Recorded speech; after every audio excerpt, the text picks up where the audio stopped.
Yan guys, may nalunod na bata doon. Yan guys, nalunod siya. Nalunod nga bata guys.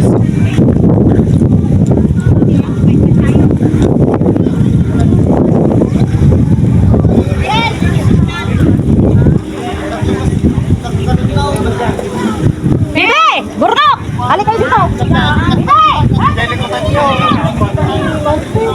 Yung guys, nalulunod siya guys.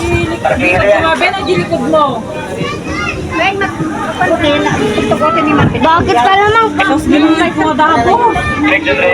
Hindi na maliguan.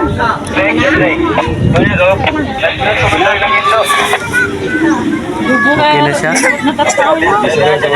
Nagiging wendo ka yan? Ayos na, boss. Namurad daw anak, kakastatan tayo na eh. Nakita kasi dili ko. Naka... Hindi na maliguan. Sabay siya. Magsibilang kita ng mga binjili ko daw mga papel. Guys, magtutugin. Nakakita agad ng left guard natin yan.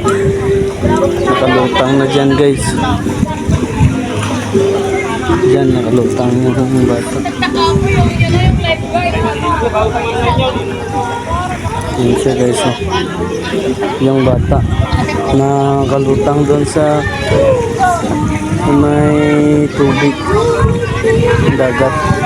Yan, delikado yan. Kung hindi sila marunong maglangoy, dapat hindi sila magpunta doon sa ilalim. Kasi mga bata ko sila yan guys, oh. Kanina malakas sila maglangoy, ngayon nalulunod na. Ayan guys, so guys, hanggang dito na lang video. Huwag niyo kalimutan mag-like, mag-share, and subscribe.